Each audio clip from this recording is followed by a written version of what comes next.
The summer heat presses down on the streets of Atlanta, the air heavy with humidity and tension.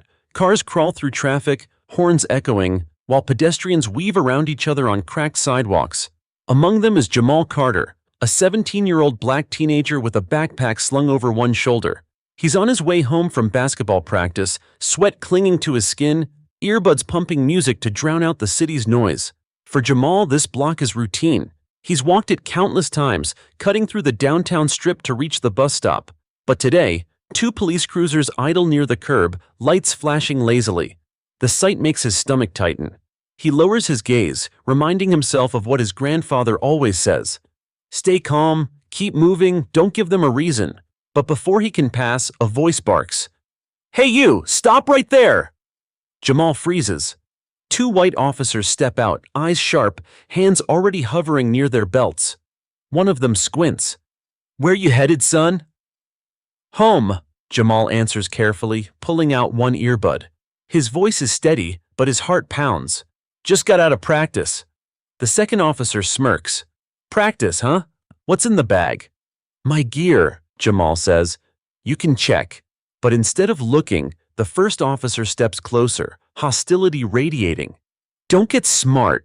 We got a call about a robbery nearby. You fit the description.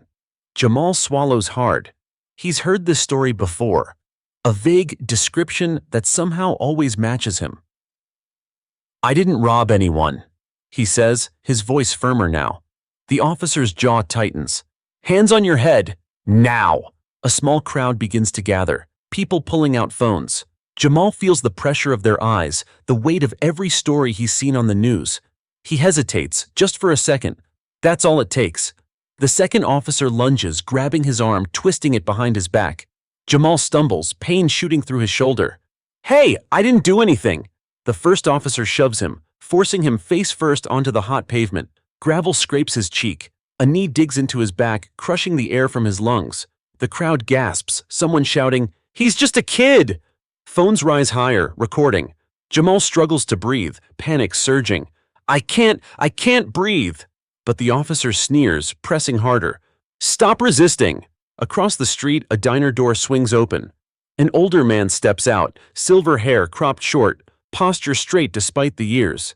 His stride is steady, deliberate, his presence commanding. This is Henry Carter, Jamal's grandfather. A decorated war hero, a man who's carried the weight of combat, medals gleaming in a case at home. To the world, he's a veteran. To Jamal, he's the pillar of strength who raised him after his father passed. Henry freezes when he sees the scene. His grandson pinned, gasping, two officers pressing him down. For a split second, memories of battlefields flood his mind, the helplessness of watching comrades fall, the rage of injustice. But this is no foreign war zone. This is home, and they are hurting his blood. He crosses the street without hesitation, his voice booming with authority honed from years of command. Get off him, now! The officers glance up, startled. The older one sneers. Step back, sir. This doesn't concern you. Henry's eyes blaze. That's my grandson, and you will release him immediately. The crowd murmurs, tension thick in the air. Phones capture every second. The officers exchange a glance, suddenly aware they are no longer just restraining a teen.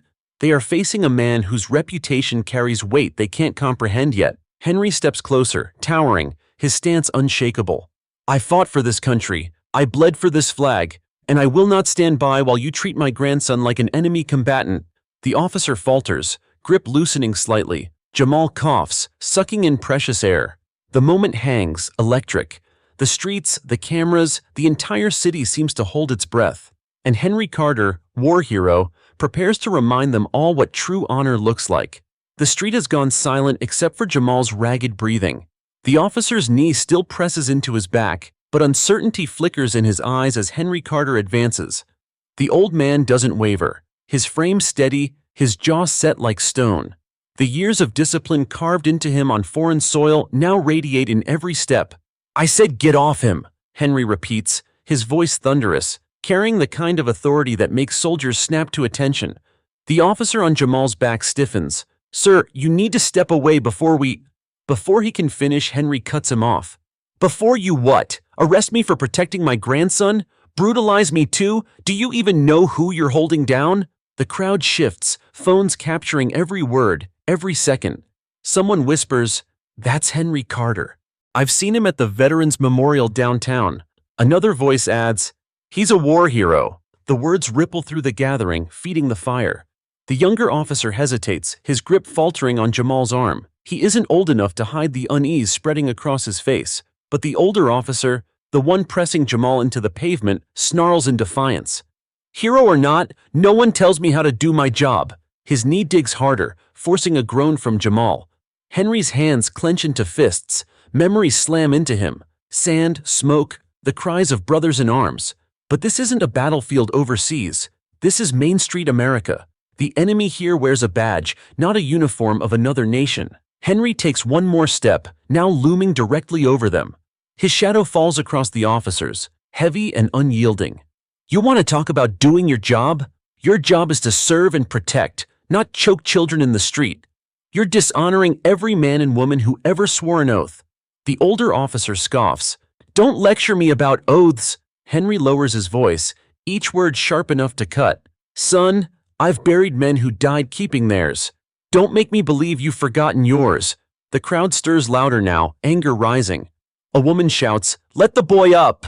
Another voice adds, "He's 17, you're crushing him." The pressure mounts, not just from Henry's presence, but from the dozens of recording phones capturing the scene from every angle. The officers know it. Every twitch, every breath, every cruel gesture is already evidence. Finally, the younger officer mutters, "Maybe we should ease up." The older one shoots him a glare but feels the weight of the stares, the phones, and Henry Carter's unwavering eyes. With a frustrated grunt, he pulls his knee off Jamal's back. Jamal gasps, rolling to his side, clutching his chest. Henry crouches instantly, one steady hand on his grandson's shoulder. "You're all right, son. Breathe, I've got you." Jamal nods weakly, his cheek scraped raw from the pavement, tears mixing with sweat. "Grandpa?" His voice cracks, but relief floods his face. Henry rises, turning back to the officers. "You owe him an apology." The older officer bristles. "Apology? We had reason." "You had prejudice," Henry snaps. "And the difference between the two is the line between justice and tyranny." Gasps ripple through the crowd. The officer flushes red, humiliated. But the eyes of the community pin him in place. For the first time, his authority feels fragile. Henry points a finger, steady and fierce. "Mark my words. This will not be buried.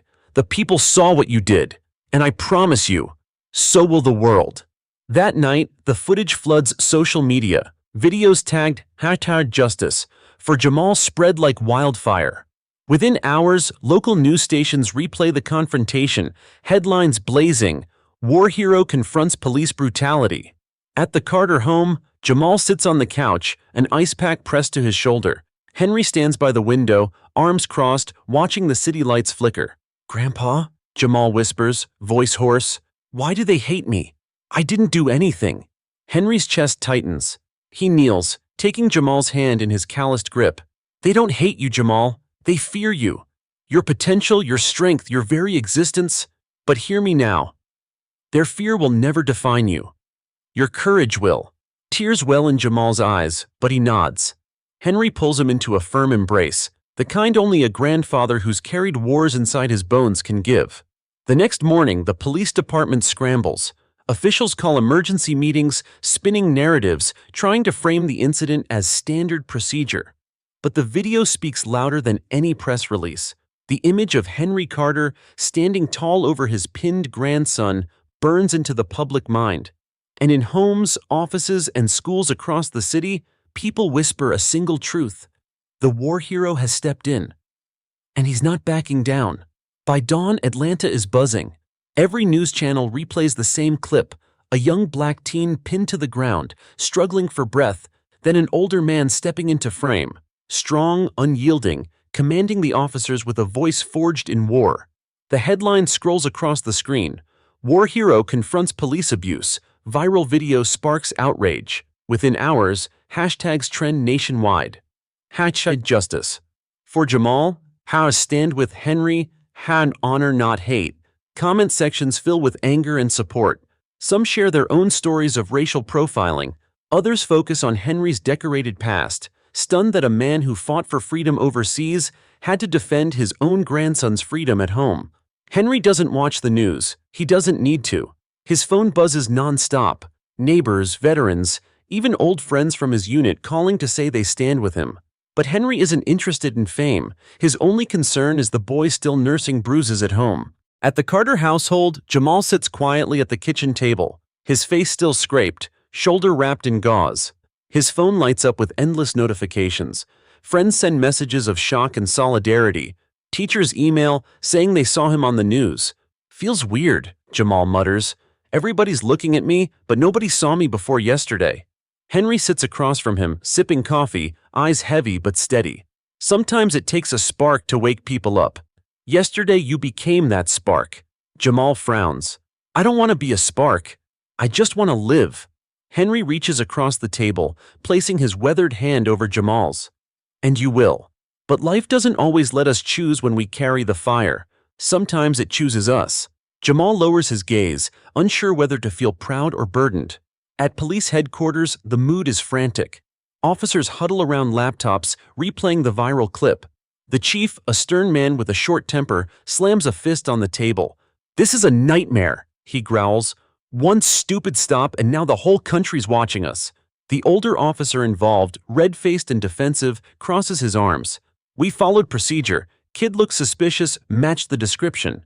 The younger officer shifts uncomfortably, sweat beading on his brow. He was just walking home. We might have gone too far. The chief glares. Too far? You put us in the crosshairs of every news outlet in America. Do you realize who that man was? Henry Carter, a decorated war veteran, a public figure in this city. And you pinned his grandson like he was a criminal. Silence falls. The weight of the mistake presses in. Finally, the chief sighs. Damage control. We issue a statement. Say it's under investigation. We buy time. But even as the words leave his mouth, he knows the storm is already beyond their control. That afternoon, Henry receives a call. The voice on the other end is steady, official. Mr. Carter, this is Congressman Daniels. I wanted to reach out personally. What you did yesterday, it struck a chord. People respect you. They're listening. I'd like to meet. Henry pauses. Politics has never been his game. He's always lived simply, away from the spotlight. But something inside tells him this isn't about politics. It's about Jamal. It's about every child who might face the same nightmare. I'll think about it, Henry says, his tone cautious. Meanwhile, Jamal scrolls through social media. He sees strangers calling him brave, others turning him into a symbol. Memes spread, some mocking the cops, others painting Jamal as a new face of resistance. But beneath the noise, Jamal feels the weight pressing heavier. Grandpa, what if this just makes things worse? What if they come after us harder now? Henry studies him, his gaze softening. That's what fear wants, Jamal, to make you shrink. But courage isn't about not being afraid. It's about standing tall even when you are. Jamal swallows hard. He wants to believe those words. But deep down, the fear lingers. That evening, a candlelight vigil forms outside the diner where Henry first saw Jamal pinned. Dozens gather, holding signs, chanting. Reporters swarm the sidewalks, cameras flashing as Henry and Jamal arrive. The crowd parts, a hush falling as Henry steps forward. Microphones thrust toward him. He clears his throat, voice steady, commanding. I didn't plan to be here tonight, but I stand here because yesterday I watched my grandson treated like an enemy in the very country I bled to defend. That is not justice. That is not honor. The crowd erupts in cheers, chants of justice for Jamal filling the night air. Jamal stands beside his grandfather, the flicker of candles reflecting in his eyes. For the first time since the incident, he feels something new, not just fear, but strength. At that same moment, in a dimly lit office, the older officer slams his phone down after watching the vigil on live TV. His face twists with anger. They're making me the villain, he mutters. That old man's turning the city against us. His partner shifts nervously. Maybe we should just let it go. Let it go? The officer snarls. No, if Carter wants a fight, he'll get one. The city sleeps uneasily. A war hero has spoken. A teenager has become a symbol. And a storm is brewing that neither the police nor the Carters can escape. The following morning, Atlanta feels different. What began as a local confrontation has now drawn national eyes. Satellite trucks line downtown streets, reporters swarm sidewalks, and camera crews stake out near Henry Carter's modest home. Neighbors peek from their windows as microphones stretch toward every passerby, hungry for quotes. Henry notices the change the moment he steps onto the porch. Flashbulbs pop, reporters shout his name, questions flying all at once. Mr. Carter, do you believe the police targeted your grandson because of his race? Do you plan to press charges? Are you considering a leadership role in the protests forming around the city? Henry raises a hand, his presence alone enough to hush the chaos for a moment. My focus is simple, he says firmly. My grandson was treated like a criminal for walking home. That is unacceptable. This isn't just about Jamal. This is about every child who deserves dignity. That's all I have to say. He turns back inside before the questions resume. Henry has never craved attention, and yet he can feel the tide pulling him into a role larger than himself. Inside, Jamal sits at the kitchen table, scrolling through his phone. His expression is conflicted. Grandpa, there are protests planned for tonight. They're using my name. My face is on posters. Henry sighs, lowering himself into the chair across from him. I know it's overwhelming, son, but you didn't choose this. The truth chose you. Now it's up to us to decide what we do with it. Jamal stares at his scraped hands. What if they hate me more now? What if I become the reason for violence? Henry leans forward, his voice gentle but firm. You are not the reason for violence, Jamal. Injustice is. Don't ever confuse the two. Jamal doesn't answer, but something in his grandfather's words anchors him. Across the city, the police department feels the pressure mounting. The chief sits in a crowded conference room with city officials, the mayor, and legal advisors. His voice is tight, clipped with frustration. We're losing control of the narrative. The Carter video isn't just viral anymore. It's a rallying cry. We've got marches planned in 3 districts tonight. If we don't get ahead of this, it'll spiral. The mayor, weary and tense, rubs his temples. So what do you suggest? Defend officers who were caught on tape assaulting a teenager? That's political suicide. The chief scowls. We can't hang them out to dry either. Morale in the department is already low. If we cave, it'll split the force. The room falls silent, everyone realizing the depth of the crisis. The city is teetering, and no one knows which way it will tip. By afternoon, protests fill downtown. Hundreds march with signs, chanting "Justice for Jamal" and "Hands off our kids." The air vibrates with anger but also solidarity. People of every background walk side by side, their voices echoing through the streets. Henry and Jamal watch from a distance at first, standing near the edge of the crowd. Jamal's chest tightens as he sees his own face drawn on placards, his name shouted by strangers. It feels surreal, almost frightening. Henry places a hand on his shoulder. You see that? They're not here to shame you. They're here because of you. Because they believe this fight matters. Jamal swallows hard, his nerves softening into something else. Pride. A reporter recognizes them instantly, rushing over. Mr. Carter, Jamal, can we get a statement? Henry glances at his grandson, then nods slowly. All right. He steps onto the steps of a nearby building, the crowd instinctively parting. Microphones raise, cameras lock in. Henry's voice booms above the noise. I fought in foreign wars believing I was protecting freedom. But freedom doesn't mean anything if our children are not safe in our own streets. My grandson could have been another name on a tragic list. I will not let that stand. And neither should you. The crowd roars, chants intensifying, fists raised high. Jamal stands beside his grandfather, heart pounding, realizing he is no longer just a victim. He has become a symbol of resilience. Not everyone is cheering. Across the street, the older officer who pinned Jamal watches from inside a patrol car, fury burning in his eyes. Every chant, every camera flash feels like an attack on him personally. His partner shifts uncomfortably in the driver's seat. Maybe it's time to let this go, the younger officer murmurs. Let it go? The older one sneers. They're painting us as monsters. Him and that old man, they're ruining us. No, I won't let Carter dictate the story. I'll make sure he regrets stepping into this. His words drip with venom, the promise of retaliation hanging in the air. That night, the protests swell larger, spilling into multiple streets. Police lines form, tense and rigid, shields up. Henry keeps Jamal close, navigating through the chants and the tension. As the marchers kneel in silence for a moment of reflection, Henry glances at his grandson. In Jamal's young face, he sees not just fear, but strength, the beginnings of a man who refuses to bow. Henry whispers softly, almost to himself, "This isn't just about us anymore. This is history in motion." And somewhere in the shadows of the city, those who fear that history sharpen their knives, preparing to strike back.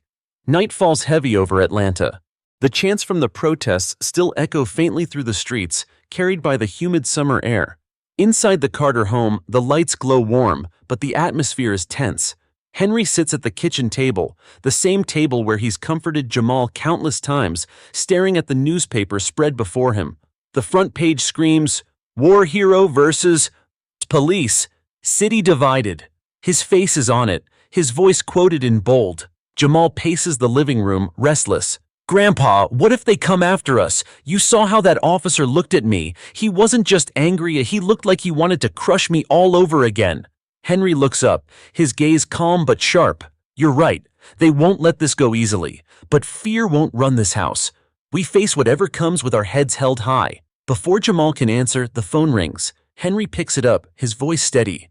"Carter residence." There's a pause, then a low, distorted voice growls, "You should have kept your mouth shut, old man. Heroes don't last forever." The line clicks dead. Henry holds the receiver a moment longer before setting it down gently. Jamal's eyes widen. "Was that?" Henry nods. "A threat." His voice doesn't waver, but his jaw tightens. He has heard voices like that before. In jungles, in deserts, in battlefields where shadows carried danger, but never in his own kitchen. The next morning, Henry contacts an old friend, Colonel Davis, who now works with a veterans support network.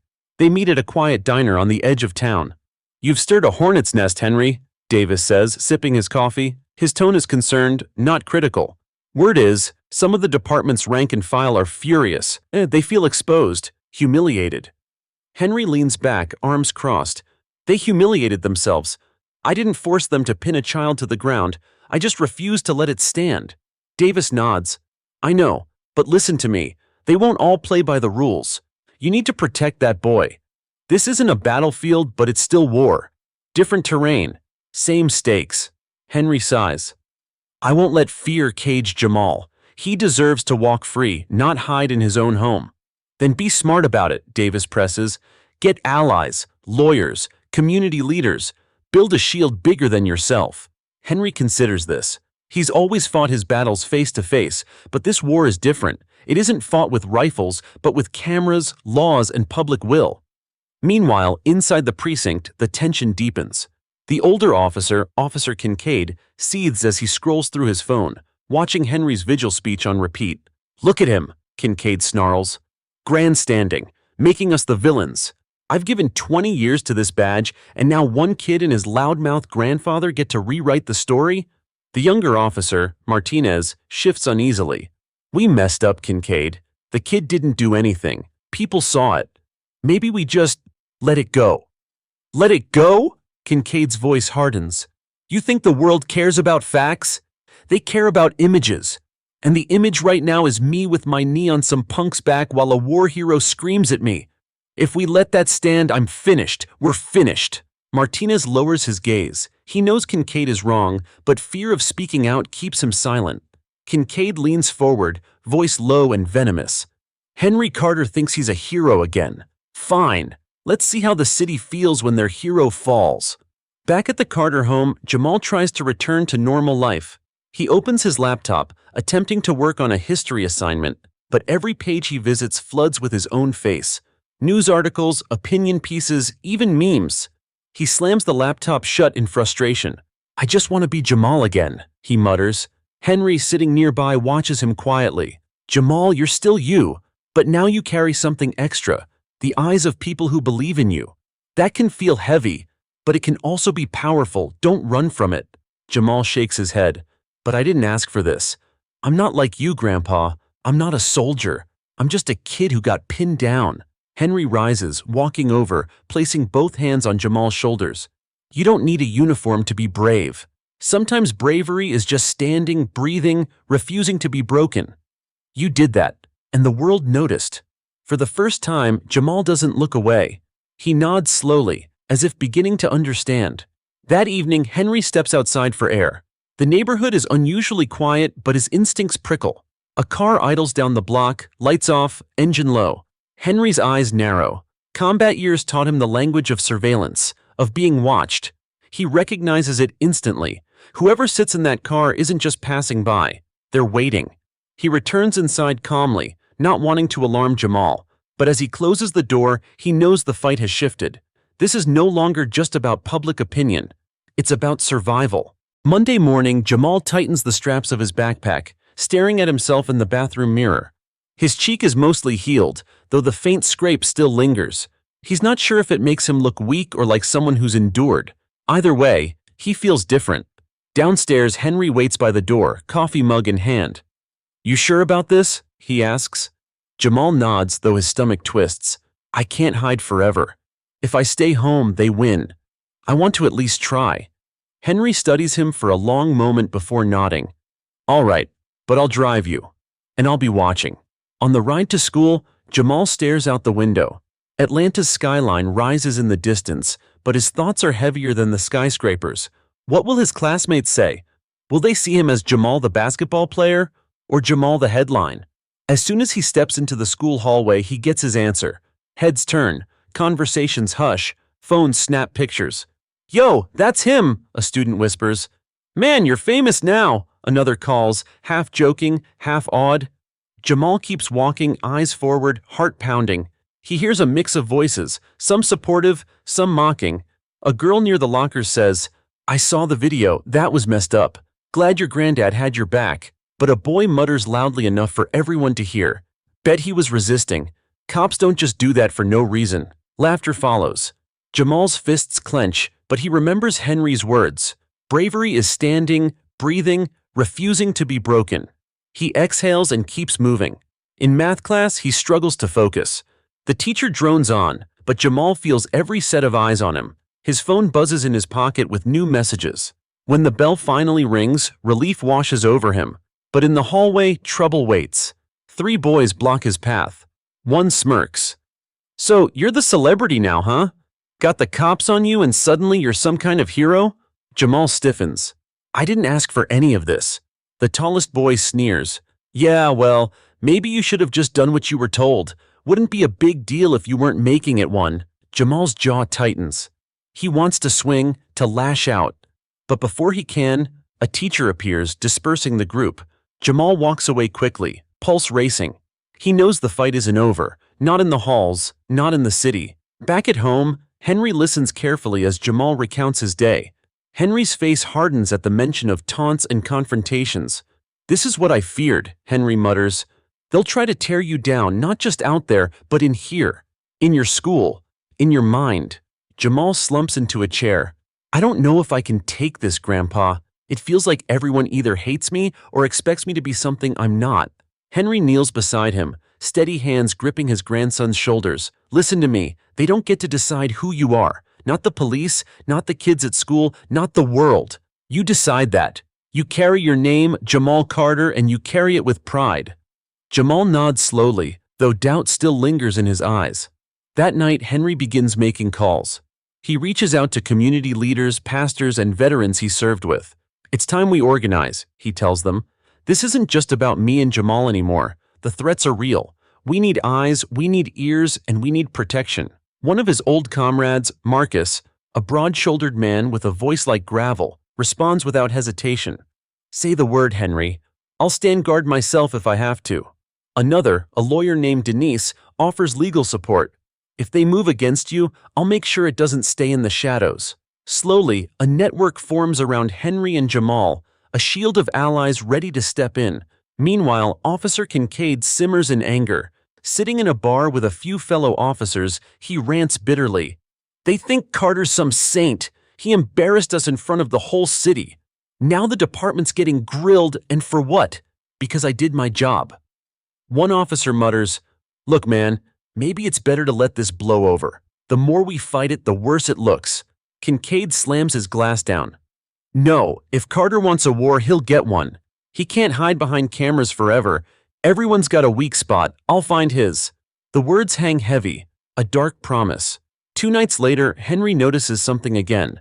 The same car parked near the corner, engine low, lights off. He steps outside, deliberately. His posture straight, eyes sharp. He doesn't shout, he doesn't chase, he simply stares, unflinching, daring whoever is inside to show themselves. The car pulls away slowly. Henry exhales, tension coiled in his chest. He knows the battle is shifting from the open streets to the shadows, and he knows the enemy is growing bolder. Inside, Jamal sleeps uneasily, unaware of the storm brewing closer every day. Henry watches over him, a soldier once again, not in foreign lands, but on the front lines of his own home. The days following the protests blur together. Every time Henry steps outside with Jamal, he feels eyes on them. The neighborhood isn't the same. Cars idle too long at corners, strangers linger on sidewalks, and phones lift discreetly to record. Some of it is curiosity, but Henry knows some of it is not. One evening, while Jamal sits on the couch scrolling through homework on his laptop, Henry's old comrade Marcus drops by. Broad-shouldered, with a military bearing he's never quite lost, Marcus surveys the house like a soldier scanning a battlefield. "You're right to be worried," Marcus says quietly once Jamal's out of earshot. "I did a couple of laps around your block before coming in. That same dark sedan's been out there 2 nights in a row. Same guy at the wheel, no plates visible. He's watching you." Henry's jaw tightens. "Kincaid?" "Most likely," Marcus agrees. "Could be him or one of his buddies. Either way, you can't ignore it. This isn't just intimidation anymore. It's surveillance." Henry exhales slowly. "I fought in places where you never let your guard down, because 1 second of weakness meant losing a life. I thought coming home meant leaving that behind." Marcus lays a hand on his shoulder. "You're still a soldier, Henry, only now the battlefield's here, and your grandson's in the middle of it."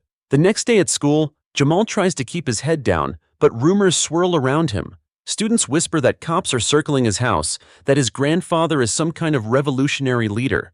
In the cafeteria, he sits with his closest friend, Malik, who leans in. "Man, people are saying your grandpa's about to run for office. Is that true?" Jamal shakes his head, frustrated. "He doesn't care about politics. He just cares about me, about justice."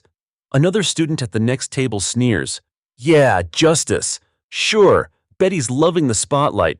War hero gets to play hero again, probably making this worse for all of us."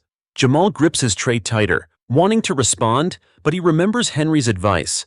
Don't let their words decide who you are. He stands up calmly, ignoring the taunt, and walks away. But inside, the pressure mounts. That evening, Henry gathers his small network in the living room.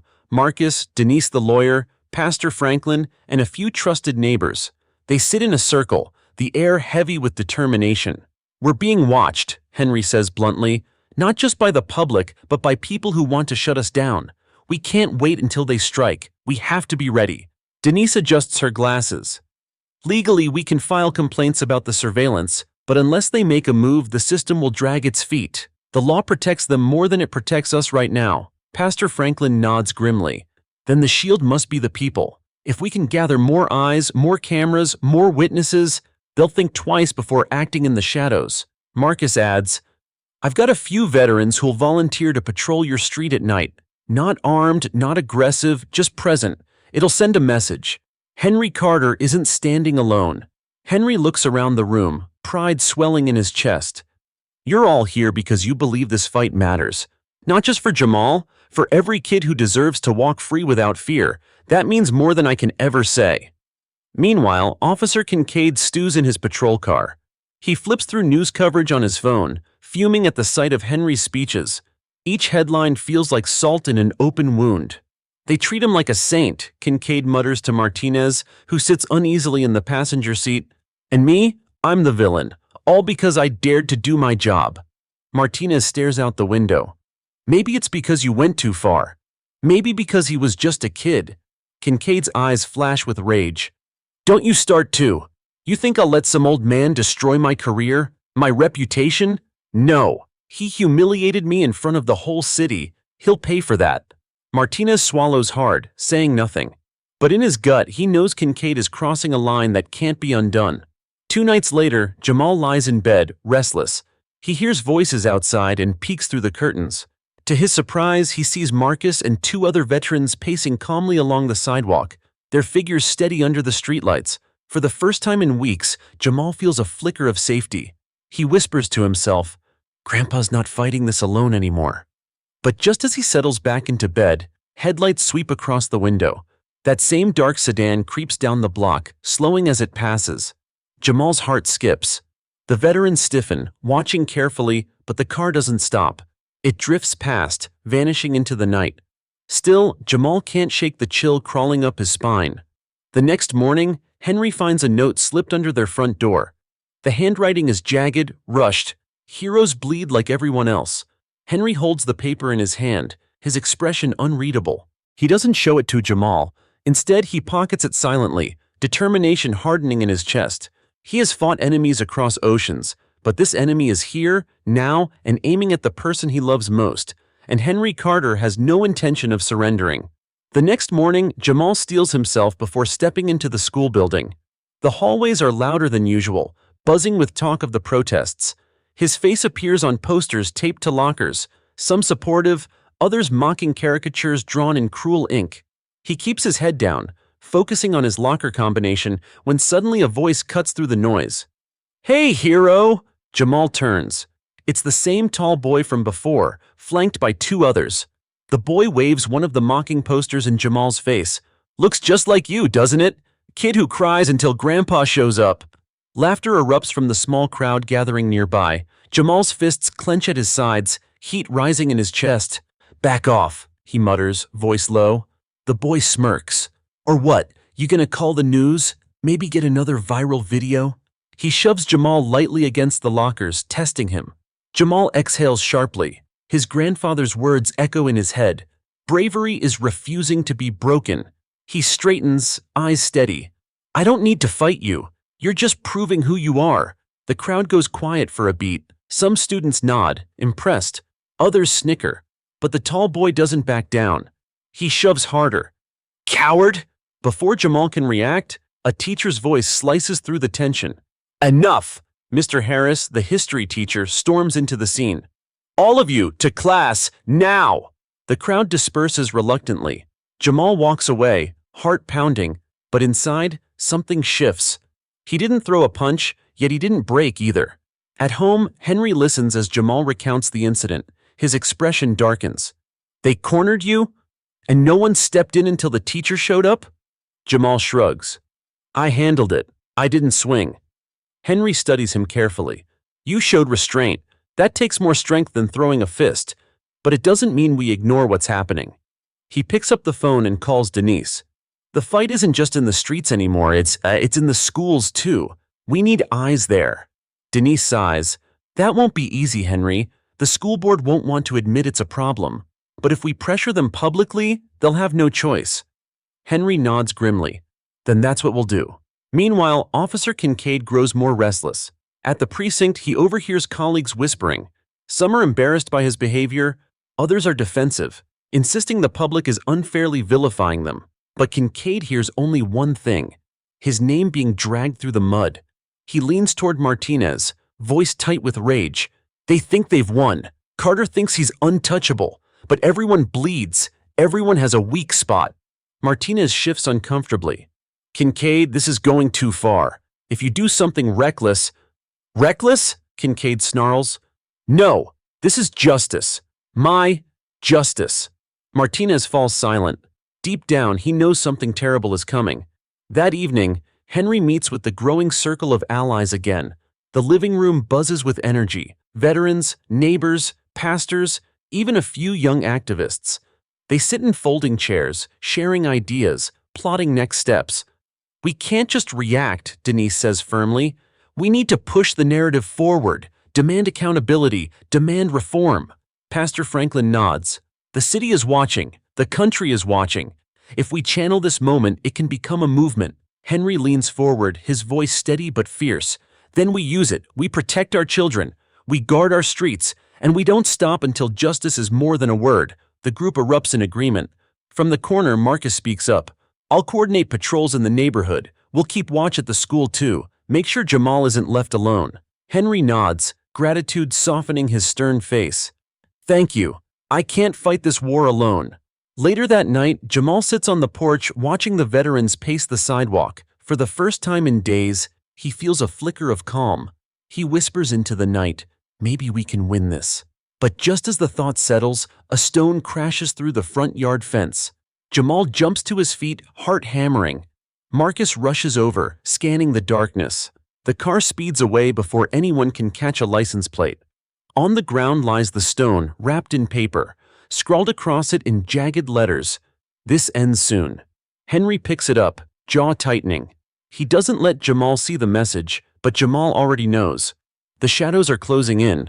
By morning, the stone and its jagged message weigh heavily on Henry's mind. He sits at the kitchen table, sipping black coffee, staring at the crumpled paper. Jamal walks in, backpack slung over his shoulder. His eyes dart toward the folded note, curiosity clear. "Grandpa, what was written on it?" Jamal asks quietly. Henry hesitates, then answers honestly. "It said this ends soon." Jamal's face pales. They're not even hiding anymore. Henry leans forward, voice steady. "That's exactly why we can't let fear control us. If we cower, they win. If we speak, we shine a light on their shadows." Jamal nods slowly. The weight of fear doesn't disappear, but it hardens into resolve. Later that afternoon, Henry attends a community meeting at a local church. Reporters swarm outside, cameras waiting for a soundbite. Inside, the pews are filled with activists, neighbors, and concerned parents. Pastor Franklin opens with a prayer, then turns to Henry. "Brother Carter, you've carried this fight with dignity. But tonight, I believe it's not just your voice we need. We need Jamal's too." The crowd murmurs, heads turning toward the teenager sitting quietly in the front row. Jamal stiffens, his palms damp. "Me?" Henry rests a reassuring hand on his grandson's shoulder. "You don't have to if you're not ready." Jamal swallows hard. His heart pounds, but deep down, he knows it's time. "No, I'll do it." When Jamal steps up to the podium, the room hushes. The bright lights and expectant faces make his throat tighten, but he grips the edges of the lectern and forces himself to speak. "My name is Jamal Carter," he begins, his voice trembling but clear. "You've all seen the video. You've seen me on the ground. You've heard my grandfather's voice. But tonight, I want you to hear mine." The silence deepens, every eye fixed on him. "I'm just a kid. I play basketball. I do homework. I walk home like everyone else. But that night, I wasn't treated like a kid. I was treated like a suspect. Like my skin made me guilty before I said a word." A ripple of emotion moves through the crowd. Some wipe tears from their eyes. "I was scared. More scared than I've ever been. But I survived. And now I don't want to just survive. I want to live in a world where none of us have to fear walking home. I don't want another kid to be pinned down like I was. I don't want another grandparent to watch it happen. That's why I'm standing here." His voice grows steadier, stronger.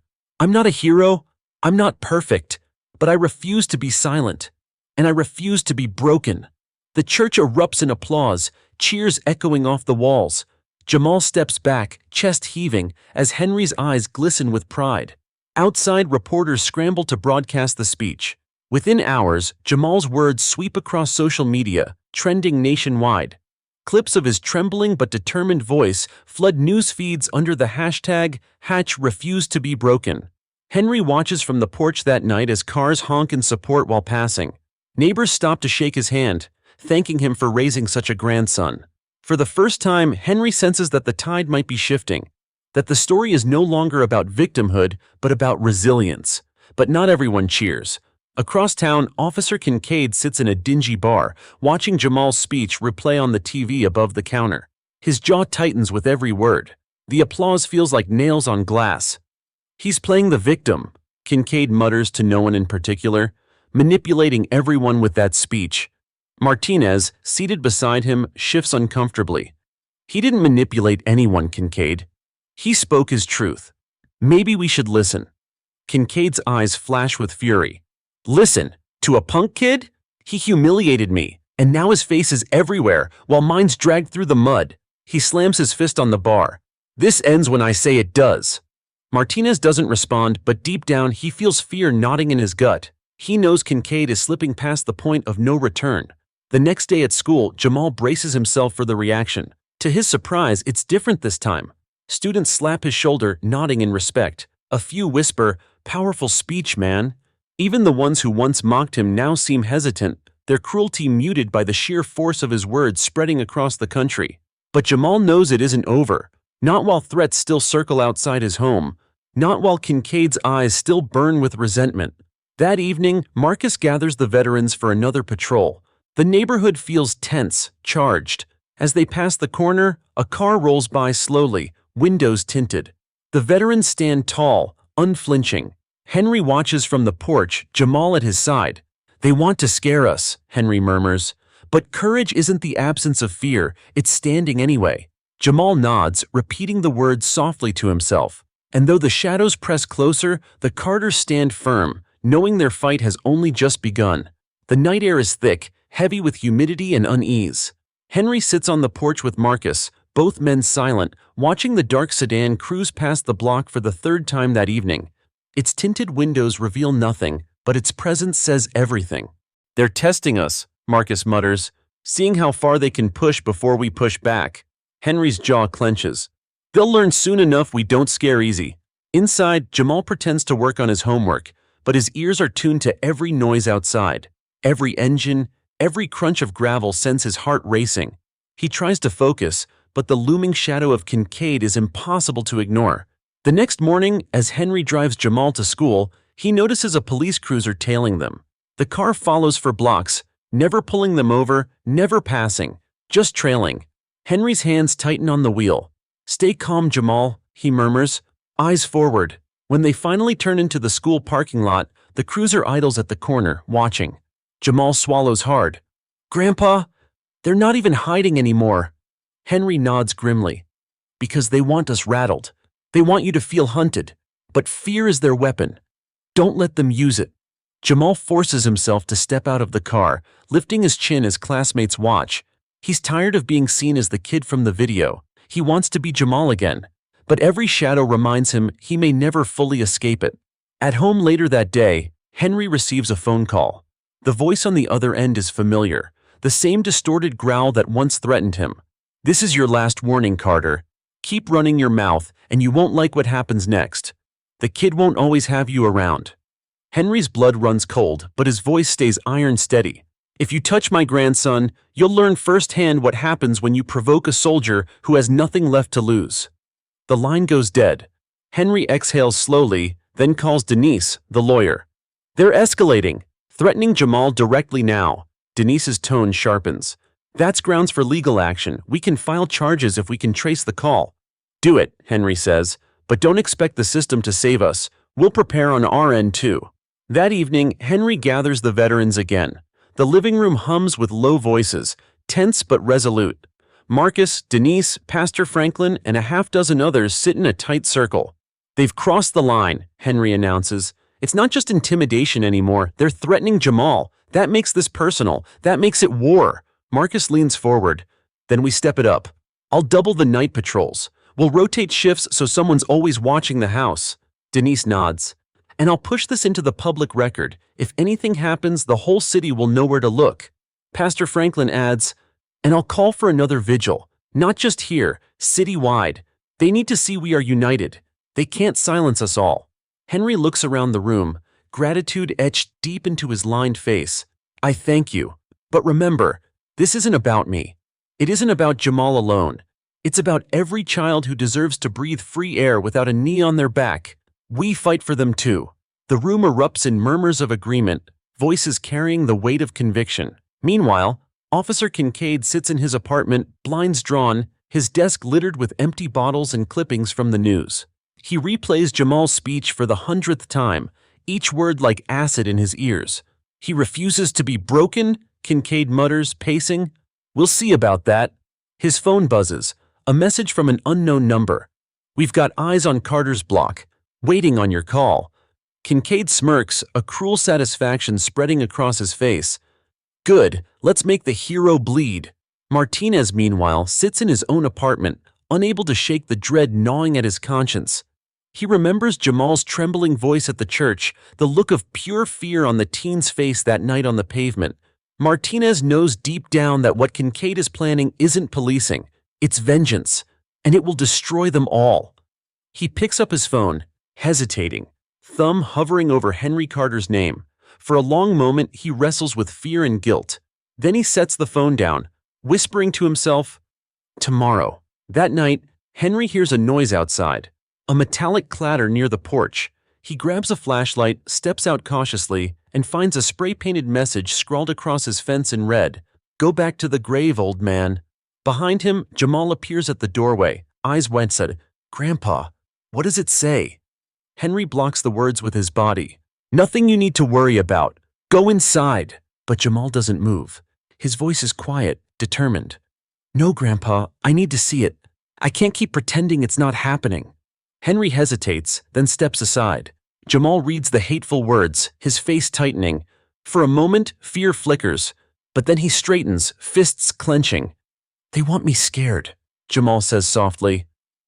"But I'm not going to be." Henry studies him, pride mingling with sorrow. "You've got a warrior's heart, Jamal, but warriors still bleed. That's why we fight smart." As Marcus and the other veterans scrub away the graffiti, Henry watches Jamal disappear back inside. For the first time, he sees not just a boy caught in a storm, but a young man rising to meet it. The war has arrived on their doorstep, and Henry Carter knows the fight is about to enter its most dangerous phase. The following morning dawns gray and heavy, the kind of sky that feels like it's carrying bad news. Henry sits on the porch steps, sipping coffee from a chipped mug, when his phone buzzes. An unknown number flashes on the screen. For a moment, his chest tightens. Another threat? But when he answers, the voice on the other end is hesitant, quiet. "Mr. Carter?" Henry frowns. "Who is this?" A pause, then, "It's Officer Martinez." Henry stiffens. He's heard the name whispered. One of the cops who held Jamal down that night. His hand grips the phone tighter. "Why are you calling me?" I can't say much," Martinez says quickly, "but I need you to know something. Kincaid isn't stopping. He's planning something worse. He feels like he's lost everything, and he's dangerous when he feels cornered." Henry's voice hardens. "So what do you suggest I do with this information? Wait for him to make his move?" "No," Martinez replies, his tone urgent. "Prepare. He's not acting alone. There are others who still back him. I can't stop them, but I can warn you. Watch your back." The line goes dead before Henry can respond. Henry lowers the phone slowly, his mind racing. A cop warning him in secret? It means two things. Kincaid truly is escalating, and cracks are forming inside the department itself. Later that day, Jamal walks into school with his shoulders squared, determination radiating from him. Ever since his speech at the church, things have changed. Students who once whispered now nod in respect. Teachers look at him with something closer to admiration than pity. At lunch, Malik slides into the seat beside him. "You're trending again, bro. That video of your speech? Millions of views now. People are saying you sounded like a leader." Jamal shrugs, though a small smile tugs at his lips.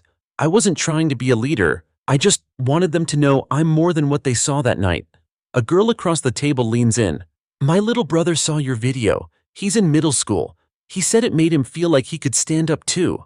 Jamal's throat tightens. He hadn't realized his words could ripple out like that, beyond his city, beyond his own life. But not all reactions are positive. From the back of the cafeteria, the tall boy from before glares at him, whispering to his friends. Jamal meets his eyes for a moment, then calmly looks away. For once, he doesn't feel like prey. That evening, Henry gathers Marcus and Denise in the kitchen, telling them about Martinez's warning. "Are you sure it was really him?" Denise asks skeptically. "It could be another scare tactic." Henry shakes his head. "No, I could hear it in his voice. The man's torn up inside. He's scared. And if a cop's scared, that means something bigger is coming." Marcus crosses his arms. "Then we prepare like it's a battlefield. We've held perimeters before. We'll hold this one too." Henry nods, but his eyes flick toward the hallway where Jamal's door is shut.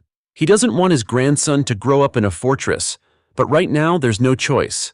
Meanwhile, Kincaid sits in his cluttered apartment, a storm raging in his eyes. He spreads out photos across the table. Surveillance shots of Henry's house, grainy images of Jamal at school, blurred frames of the veterans patrolling at night. "They think they're safe because they've got soldiers on their side," he mutters. "They forgot who owns these streets." His burner phone buzzes. A text reads, "Tomorrow night, time to make them pay." Kincaid smirks, the cruel smile of a man who feels destiny bending in his direction. Tomorrow, the old man learns what real fear feels like. That night, Marcus doubles the patrol. 2 veterans walk the block while another circles by car every half hour, Still, the unease lingers, like static in the air before lightning strikes. Inside, Henry sits with Jamal, who's hunched over a notebook. "Homework?" Henry asks. "Trying to write something," Jamal admits. "People keep asking me to speak again. I don't know what to say." Henry leans back, thinking. "You don't need to perform for anyone. Just speak what's true. That's what moves people, truth, not speeches." Jamal looks up. "But what if the truth makes things worse?" Henry's eyes soften. "Then it means the truth was too heavy for them to carry. That doesn't mean you stop speaking it." Jamal nods, slowly scribbling down words. For the first time, he feels like he has something worth saying. Not because others demand it, but because he chooses it. As midnight approaches, the veterans outside notice movement at the end of the block. A car idles with its lights off, engine low. Marcus radios Henry. "We've got company, same sedan as before." Henry steps onto the porch, Jamal peeking nervously from the window behind him. The sedan inches closer, headlights flaring at the last moment before speeding off with a roar. Jamal's heart pounds. "They're testing us, aren't they?" Henry nods grimly. "They want to know how far we'll go, and soon they'll find out." The following day, the city feels different. News channels replay Jamal's speech, but now anchors speak of growing tension and possible unrest. Henry knows how quickly narratives can shift, from admiration to fear, from support to suspicion. As Henry walks into the community center for a planning meeting, Denise greets him with a stack of papers. "Media requests," she says. "Everyone wants Jamal on camera again." Henry frowns. "He's just a boy." Denise shakes her head. "Not to them. To them, he's a symbol, and symbols inspire." Henry sighs, knowing she's right, but the thought of putting Jamal in the spotlight again tightens his chest. The world is dangerous enough without painting a bigger target on his grandson's back. That afternoon, Jamal sits in his room, laptop open, scrolling through hundreds of messages. Some are supportive. "You gave me courage." Others are hateful. "Stay down next time." He closes the laptop, overwhelmed, when Henry knocks softly and steps inside. "You don't have to read all of them," Henry says gently. "I know," Jamal replies, "but some of them matter. Some of them make me feel like maybe this is bigger than me." Henry sits on the edge of the bed.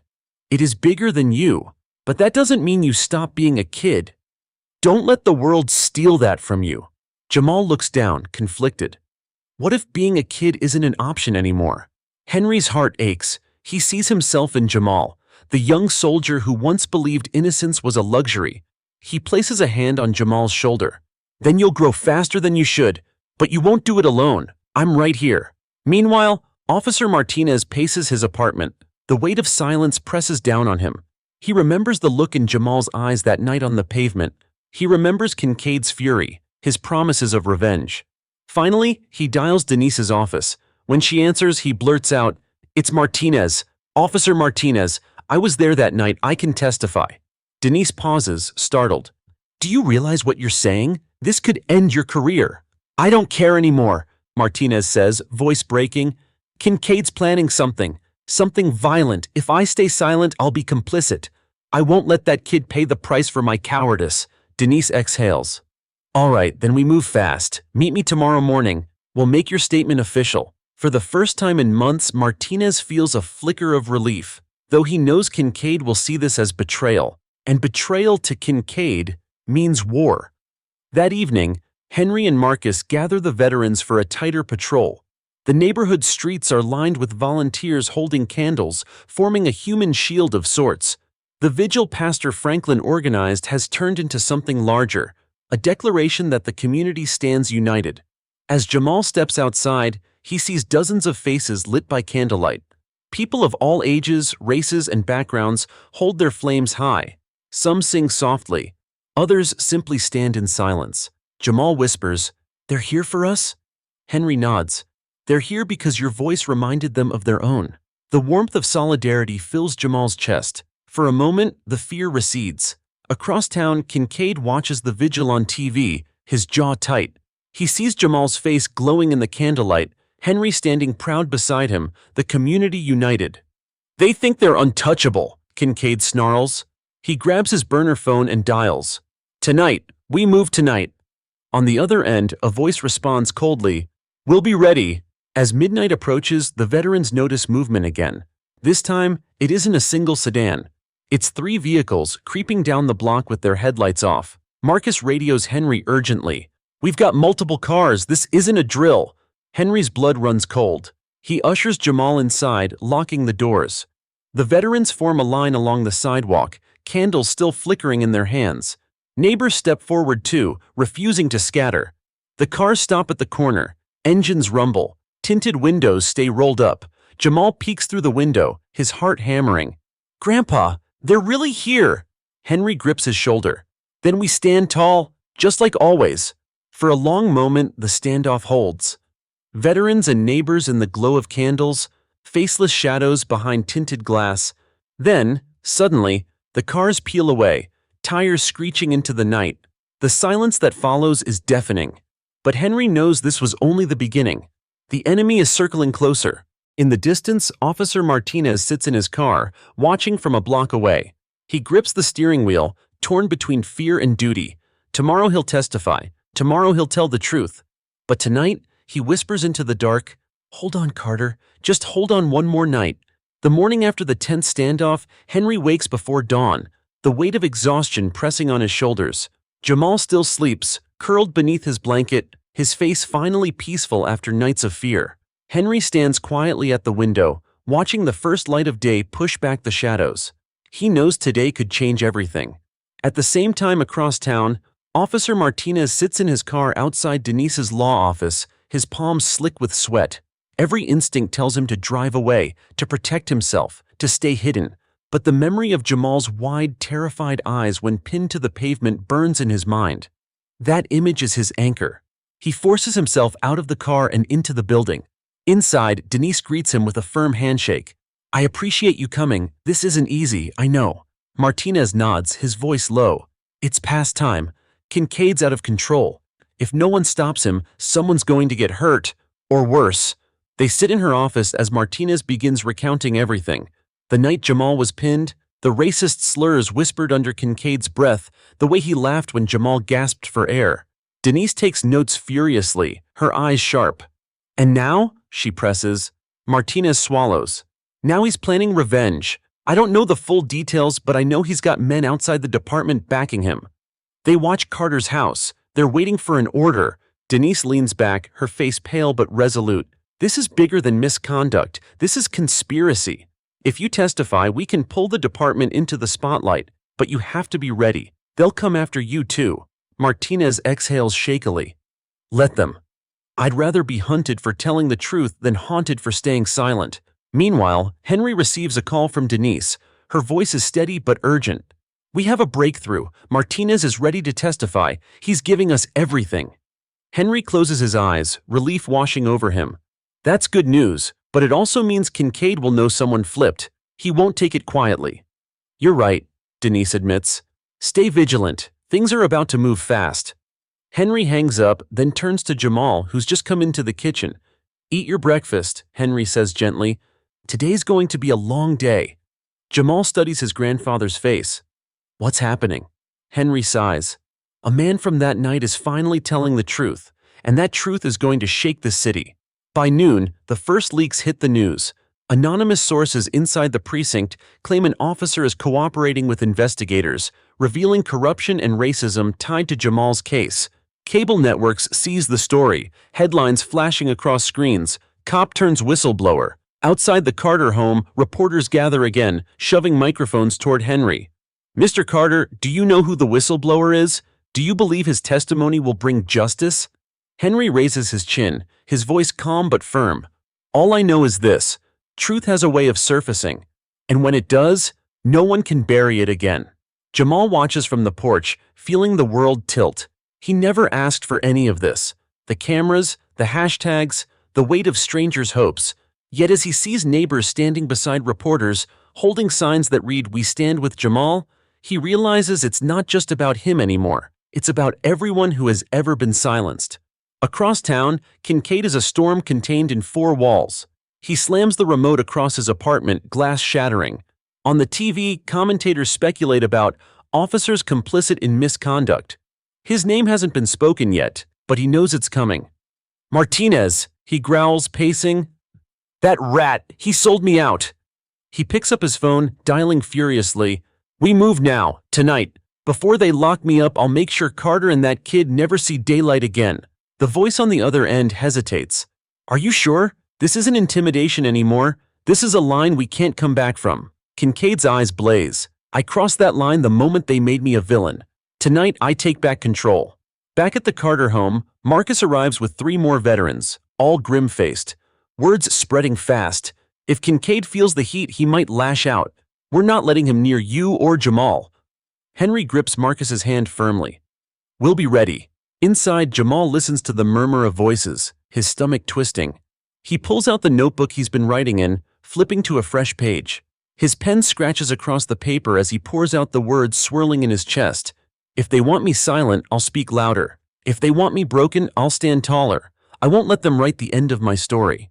When he finishes, he reads the lines aloud softly. Henry, overhearing from the doorway, feels a swell of pride. Jamal is no longer just surviving. He's beginning to lead. As night falls, the neighborhood once again gathers. This time, the vigil burns brighter, flames stretching against the darkness. But in the distance, unseen, Kincaid's convoy circles, waiting for the moment to strike. Henry senses it, the way a soldier senses an ambush before it happens. He grips Jamal's shoulder firmly. Stay close to me tonight. Jamal nods, fear flickering in his eyes. But alongside it, a determination that refuses to be extinguished. The storm is coming, and this time, the Carters won't just endure it. They'll face it head on. The night hums with unease, the kind of quiet that feels too heavy, too fragile. Henry sits on the porch with Marcus, both men listening to the faint sounds of the vigil still glowing down the block. The candles line the sidewalks like a river of fire, neighbors standing shoulder to shoulder, determined not to scatter. Inside, Jamal sits at the dining table with his notebook open. The words he wrote earlier, words of defiance, stare back at him. He copies them neatly onto a separate page, almost like a pledge. I won't let them write the end of my story. He doesn't realize that outside, predators circle.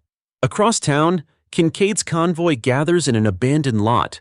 3 cars, engines low, headlights dimmed. Men lean against hoods, some in plain clothes, others still wearing badges around their necks. Each carries the hard edge of loyalty twisted into hate. Kincaid paces before them, voice sharp. They're making a fool out of us. Carter, his kid, the whole damn neighborhood. They think they can smear us and get away with it. Tonight, we show them who's in charge. One man hesitates. Kincaid, this is dangerous. Too many eyes on that block. If this goes wrong, Kincaid cuts him off, fury burning in his eyes. It won't go wrong. We go in fast. We scare them into silence. That's all. They'll think twice before standing up again. But even as he speaks, doubt ripples through his men. Fear of exposure mixes with blind loyalty. They know the line they're about to cross may never be erased. Meanwhile, Martinez sits in his car outside a diner, phone pressed to his ear. He's speaking with Denise, his voice tight. He's moving tonight, I can feel it. You have to warn Carter. Denise's tone sharpens. Then we call it in. Martinez shakes his head. No, if I go through official channels, Kincaid will hear before anyone else does. He's got friends everywhere. We can't trust the system. I'll go myself. He hangs up and pulls onto the road, tires screeching as he speeds toward Henry's block. For the first time in years, he feels like he's doing the right thing, even if it costs him everything. Back at the Carter home, Henry senses the shift in the air. He's lived through enough battlefields to recognize the silence before an attack. He stands, shoulders rigid. Marcus, he says quietly, call the men. Tell them to tighten the line. Tonight feels different. Marcus doesn't argue. He steps aside, radio crackling as he calls in reinforcements. Henry walks back inside, finding Jamal still bent over his notebook. Suit up, he says softly. Jamal looks up, confused. Suit up? For what? For standing tall, Henry replies. Whatever comes, we face it together. Minutes later, the first car appears at the end of the block, its headlights flicking on. The vigil falters, whispers rippling through the crowd. Then a second car, then a third. The veterans step forward instinctively, forming a line across the street. Neighbors tighten ranks, candles still glowing in their hands. The block becomes a wall of defiance. Inside, Jamal peers through the curtains, his breath catching. Grandpa, it's them. Henry nods. Then let them come. Kincaid's car pulls forward, stopping just feet from the wall of people. He steps out slowly, hands raised as though mocking peace. His voice booms across the street. Move aside! You think your candles scare me? You think your little speeches make you heroes? You're nothing. And tonight, everyone's gonna remember that. Henry steps forward, calm but commanding. You don't scare us, Kincaid. Not anymore. You've already lost. Kincaid's eyes narrow. Lost? I haven't even started. He gestures and two men climb out of the cars, their silhouettes sharp against the streetlights. The crowd holds firm, murmurs growing louder, voices blending into chants. We stand, we stand, we stand. Suddenly, another car screeches around the corner, but it isn't Kincaid's. Martinez's sedan brakes hard, door flying open. He runs into the middle of the street, breathless, shouting loud enough for everyone to hear. Stop! Everyone listen! He's been planning this for weeks. Kincaid isn't here to scare you, he's here to hurt you. The crowd gasps. All eyes turn to Martinez, the cop who once pinned Jamal down, now standing in front of them, hands trembling. Kincaid snarls. You traitor! Martinez doesn't flinch. No, I'm done being your pawn. I saw what you did that night. I heard the words you spat at that kid, and I won't cover for you anymore. He turns toward the crowd, his voice cracking. I'm testifying. I'll tell the world everything. Henry's chest swells with a mix of shock and vindication. Jamal, watching from the porch, feels his knees weaken. The man who once pressed him into the pavement is now standing as his shield. Kincaid's fury explodes. He lunges toward Martinez, but Marcus and two veterans step between them, blocking his path. Not tonight, Marcus growls. The crowd erupts, voices chanting louder, drowning out Kincaid's rage. Phones rise, recording every second. This isn't a shadow war anymore. It's live, undeniable, broadcast in real time. Kincaid looks around, realizing too late that his power is gone. His men hesitate, caught between loyalty and self-preservation. One by one, they lower their heads, retreating back toward their cars. But Kincaid stands rigid, trembling with fury. His voice breaks in a scream. This isn't over, Carter. This will never be over. Henry steps closer, his voice steady as steel. Yes, it is. Because tonight, you showed the world exactly who you are, and we're still standing. The street is electric, alive with chants that echo against the houses. We stand. We stand. We stand. Phones record from every angle, their blue screens glowing in the night like a constellation. Henry can feel the shift in the air, the balance of power tilting. For the first time, the fear isn't theirs. It belongs to Kincaid. Kincaid's men retreat into their cars, engines revving, uncertainty etched on their faces. They had come expecting to intimidate, to dominate. Instead, they are outnumbered, outshouted, their actions exposed to the world. Martinez, still trembling in the middle of the street, raises his voice again. This is the truth. Kincaid abused his badge, he hunted a child, and he planned to terrorize this neighborhood tonight. His chest heaves, but his eyes lock onto the crowd. I can't undo what I did, but I can refuse to be silent any longer. Tomorrow, I put it all on record. A cheer erupts. Neighbors surge forward, surrounding Martinez, not in anger but in protection. He looks bewildered as a young woman presses a candle into his hand. If you're standing with us, she says, then stand. For the first time in years, Martinez feels clean, unburdened. He lifts the candle high. Henry steps forward, standing between Jamal on the porch and the chaos on the street. His voice booms like a command from another life. Enough! Tonight proves something. They came here to break us. Instead, they showed the world our strength. The crowd roars, the sound carrying like a wave down the block.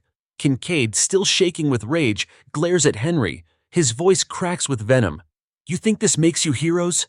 You think anyone cares once the cameras turn off? I'll find a way. I'll take everything from you. But his words fall flat. The cameras are still rolling. Every threat is evidence. Every rage-filled gesture chips away at what little shield he has left. Marcus steps up beside Henry, his posture square, his presence unshakable. Your time's over, Kincaid. Go home before you bury yourself deeper. Kincaid snarls, but even his men no longer follow. With a final curse, he storms back to his car, slamming the door so hard the frame rattles. The convoy peels out, tires screeching, disappearing into the night.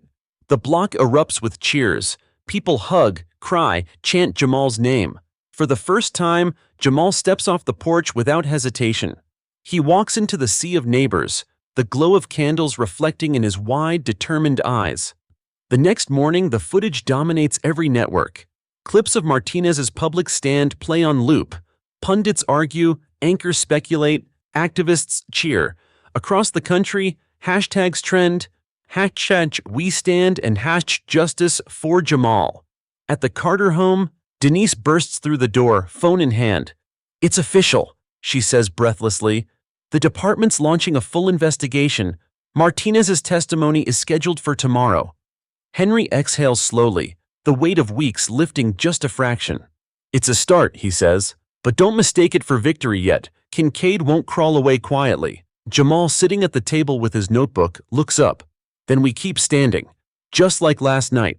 Across town, Kincaid paces his apartment like a caged animal. The news blares, his face shown in clips, his name beginning to surface in headlines. His phone buzzes relentlessly. Reporters, fellow officers, numbers he doesn't recognize. He smashes it against the wall. They think they can erase me. They think they can destroy me with lies. But the walls are closing in. For the first time, doubt creeps into his mind. Martinez's betrayal cuts deep. Without his men's loyalty, without the silence of the department, he is exposed. Yet in his twisted logic, exposure only sharpens his hunger for revenge. That afternoon, Henry and Marcus meet with Pastor Franklin at the church. The sanctuary still smells of last night's candles, wax pooled on the floor like hardened tears. "This fight is bigger now," Franklin says gravely. "The whole country's watching. You can't retreat. Jamal's voice matters more than ever." Henry rubs his temples. "He's a boy, not a symbol." Franklin shakes his head gently. "He's both. And sometimes the world decides before we're ready. What matters is that he has you to guide him." Henry's jaw tightens, but he nods. He knows the pastor is right. Meanwhile, Jamal writes late into the night. His words flow easier now, less from fear and more from clarity. He writes about courage, about community, about standing when the world expects you to kneel. When Henry enters quietly, Jamal looks up. "Grandpa, I think I want to share this, not just here, maybe online, maybe everywhere." Henry studies him, the boy who has carried too much and yet refuses to crumble. Slowly, he nods. "Then share it. If it's your truth, the world deserves to hear it."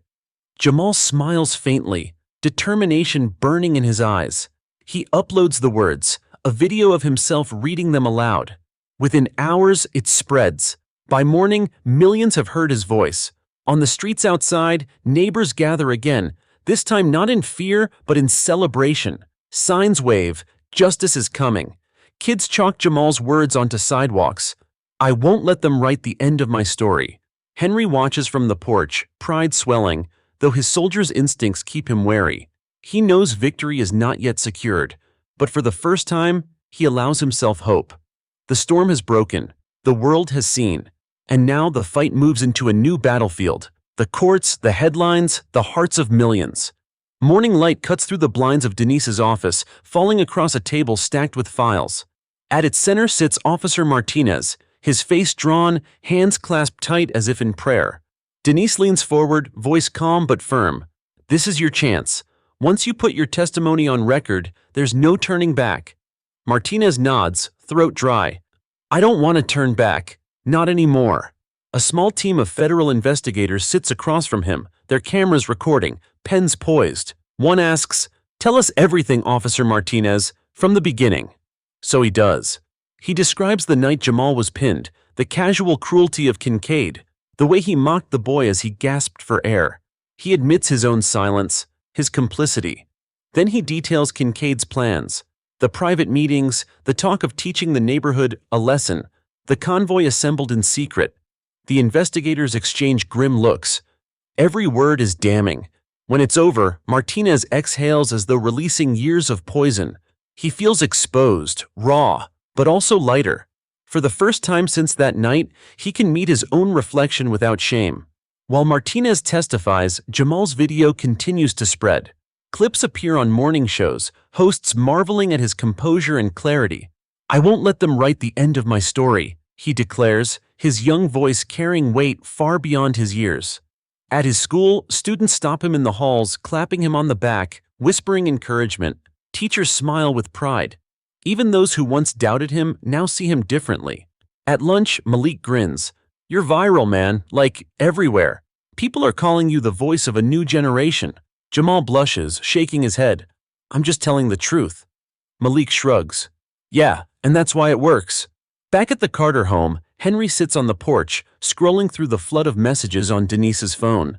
Messages from strangers across the country, soldiers thanking him for his service, parents thanking Jamal for his courage. Denise joins him, her eyes shining. "This is bigger than us now, bigger than this block, this city." Jamal's words are carrying across the nation. Henry sets the phone down. "That's what worries me. The bigger the voice, the bigger the target." Denise places a hand on his arm. "And the bigger the shield. You're not alone anymore, Henry. None of us are." Across town, Kincaid seethes in his apartment, watching Martinez's testimony play on the evening news. His name isn't officially released yet, but every detail points to him. Commentators speculate openly, demanding accountability. Kincaid hurls a bottle across the room, glass shattering. "Martinez, that coward sold me out!" He paces like a trapped wolf, rage simmering into desperation. He calls number after number, but fewer people answer. His allies are vanishing. The walls close in tighter every hour. Finally, he slams his fist on the table, muttering, "If they're going to take me down, I'm not going quietly. I'll make them regret ever crossing me." That night, the neighborhood gathers again, this time in celebration. Jamal is urged to speak, but he hesitates, glancing at Henry. "You don't have to," Henry murmurs. But Jamal squares his shoulders. "I want to." He steps onto the church steps, the crowd falling silent. The glow of phone cameras lights his face. His voice trembles at first, then steadies. "They tried to pin me down, to make me small, to make me afraid. But I learned something. They can press your body to the ground, but they can't pin your spirit. Not unless you let them. And I won't. None of us will." The crowd erupts, applause and cheers shaking the air. Jamal feels the sound ripple through him like armor. For the first time, he isn't just surviving. He's leading. Back at the house, Henry sits with Marcus long after the crowd disperses. The old soldier's eyes are weary but proud. "You ever think," Marcus says quietly, "that maybe this is what your war was leading to? Not medals, not parades, but this. Standing between your family and the storm." Henry stares into the night, remembering battlefields half a world away. "Maybe," he admits. "But I'll tell you this. Nothing I did overseas matters more than what I'm doing now." Across the city, unseen, Kincaid prepares. He loads his car with supplies, maps, weapons, a burner phone. His reflection in the rearview mirror is hollow, eyes wild. "They think they've beaten me," he mutters. "But tomorrow they'll see. Tomorrow, the story ends my way." His laughter is low, broken, echoing into the night. The next morning dawns with an uneasy calm. News channels play Martinez's testimony in endless loops, analysts dissecting every word, activists hailing him as a hero turned truth-teller. Jamal's video, paired with Martinez's confession, dominates the national conversation. For a moment, it feels like justice is inevitable, but Henry knows better. Justice rarely arrives without a fight. He sips his coffee on the porch, scanning the street. The neighborhood bustles with new energy. Volunteers patrol in pairs, church bells ring softly, and banners hang from porches with Jamal's words painted in bold. "They can't pin your spirit." Henry's chest swells with pride, but his instincts won't let him relax. Something darker lingers beneath the surface. Across town, Kincaid sits in his dimly lit apartment, blinds drawn, the glow of his television casting shadows across the room. His face is gaunt, his jaw clenched tight. Every channel blares his downfall, whispers turning to accusations, accusations hardening into certainty. His phone, once buzzing with allies, now lies silent. He slams his fist on the table. "They think this is over? They think they can erase me?" His eyes fall to the duffel bag at his feet, stuffed with weapons, cash, and unmarked plates. He zips it shut with finality. "If they want a villain, I'll give them one." That afternoon, Denise rushes into the Carter home, breathless. "The investigation is expanding," she says. "Federal agents are circling in on Kincaid. It's only a matter of time before he's arrested." Henry narrows his eyes. "Only a matter of time is too much time. A cornered man is the most dangerous. Jamal, sitting at the table with his notebook, looks up nervously. Do you think he'll come here? Henry meets his gaze. If he does, he won't find us unprepared. Meanwhile, Jamal's video inspires something unexpected. Across the country, students organize their own vigils. Videos surface online, kids holding candles in Los Angeles, marching with signs in Chicago, standing silently in front of police stations in Atlanta. Each carries Jamal's words on their lips. Henry watches footage on Denise's phone, stunned. That's the whole country. Denise smiles. He's not just a symbol here anymore. He's national. Jamal, overhearing, flushes with a mix of pride and unease. I didn't mean for it to go that far, he murmurs. Henry puts a hand on his shoulder. Symbols don't choose their weight, Jamal. They just carry it. As evening falls, Marcus arrives with grim news. One of our guys spotted Kincaid's car near the outskirts of the block. He's circling again. Henry's pulse quickens. How many men? Not sure, but it wasn't just him. We think he's gearing up for something bigger. Henry clenches his jaw. Then we stay sharp. Tonight, no one rests. At dusk, Jamal paces inside his room, heart pounding. He knows he should feel empowered by the nation chanting his words, but instead he feels exposed, like a spotlight has pinned him down in a different way. Henry enters quietly. You okay? I don't know, Jamal admits. It's like everyone sees me, but no one sees me, just what I represent. Henry sits beside him. That's the burden of leadership. But remember this, you're still a boy. You still get to laugh, to hope, to dream. Don't let them take that from you. Jamal nods slowly, the words sinking in like armor. Night descends, and with it, the unease sharpens. The vigil begins again, candles glowing along the sidewalks. Neighbors gather tighter this time, their chants more resolute. Marcus and the veterans form their line, eyes scanning the darkness. Then headlights. Not one car, but two, rolling slowly down the street. Engines low, windows tinted. The crowd stiffens, murmurs ripple. Henry steps forward, his voice steady. Hold the line. The cars crawl closer, stopping just beyond the glow of the candles. Silence stretches, thick as smoke. Then, the driver's door opens. Kincaid steps out. His uniform is gone. He wears plain clothes, but his posture radiates authority, menace. His eyes lock onto Henry's, then Jamal's silhouette on the porch. You think you've beaten me, Kincaid calls out, his voice sharp, carrying over the crowd. But this is my city, my streets, and I don't go down easy. Henry steps forward, voice iron. You already went down the moment you put your hands on a child. The crowd cheers, chants rising louder. Justice! Justice! Justice! Kincaid sneers, pulling something from his jacket, a pistol gleaming under the streetlight. Gasps ripple through the vigil. Mothers pull children closer, candles waver in trembling hands. Henry's voice booms. Don't you dare! Kincaid waves the gun, his rage spilling into words. If I'm going down, I'm taking someone with me. His eyes dart to Jamal. Starting with him.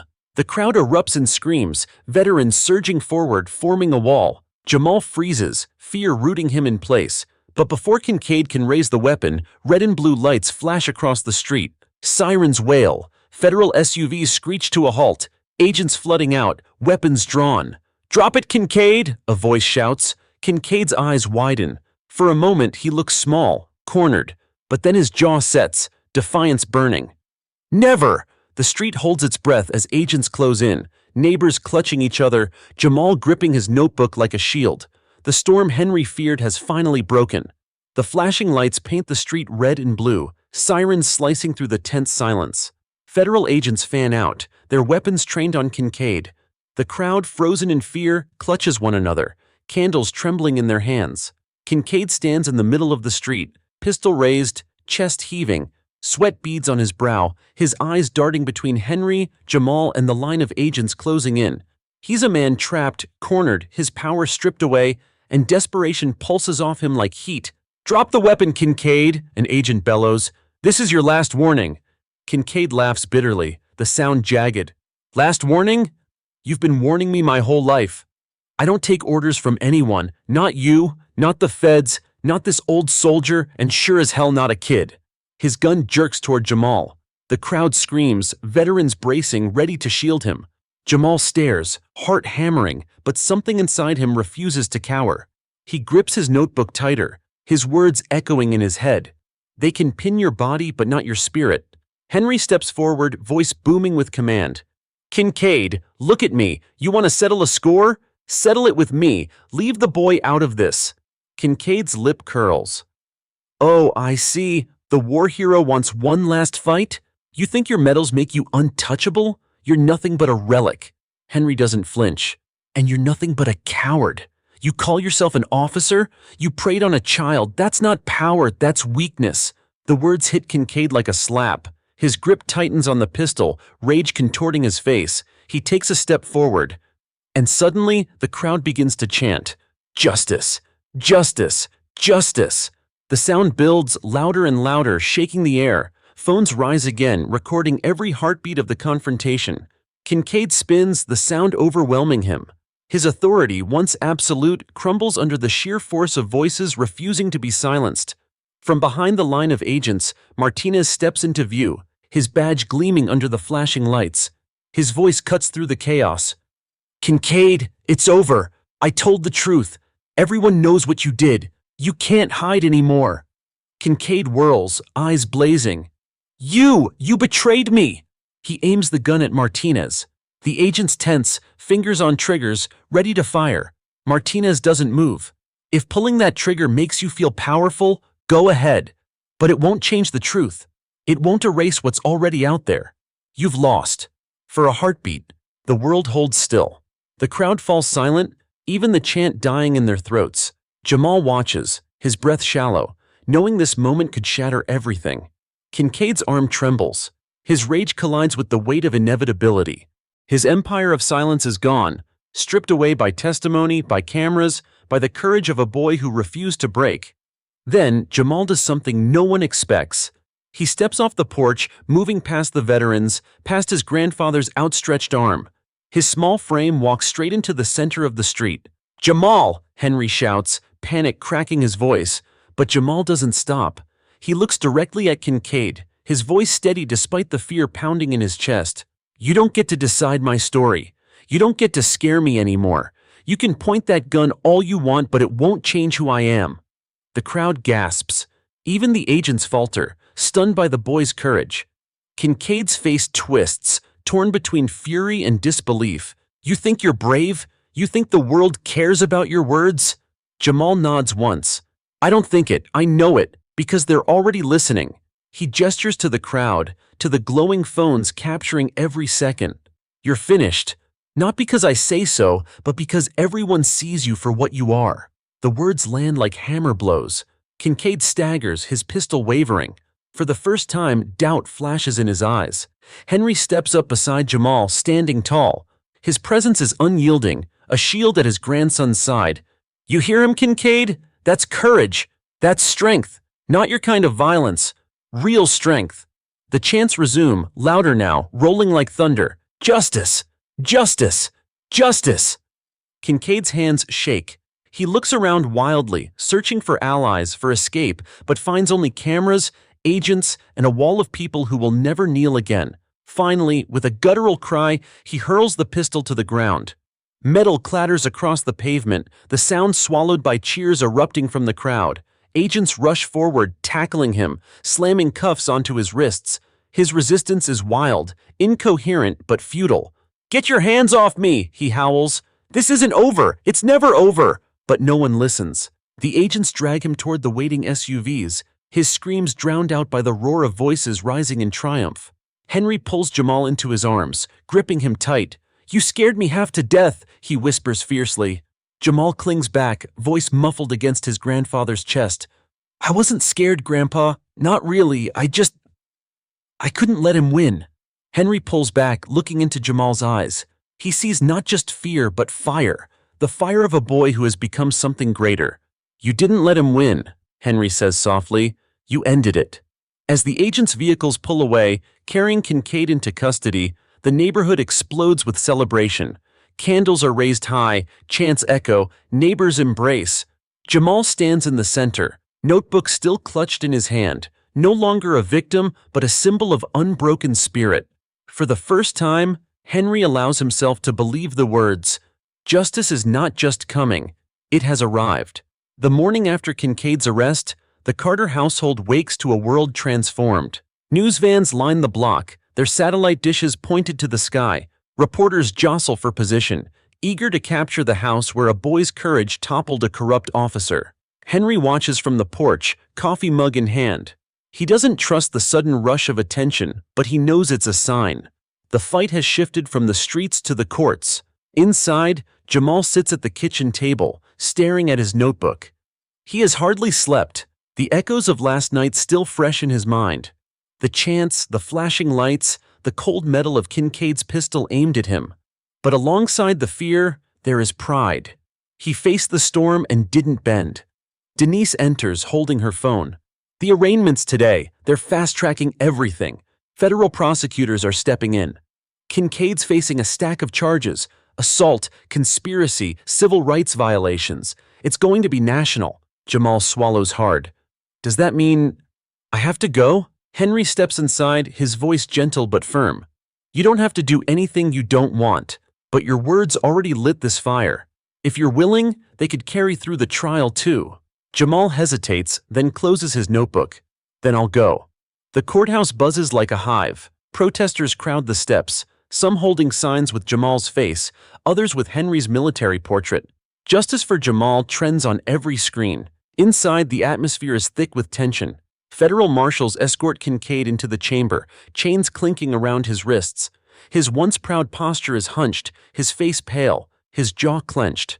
He scans the room, eyes locking onto Henry, Marcus, and Jamal sitting in the front row. His glare is venomous but powerless. The judge calls the court to order.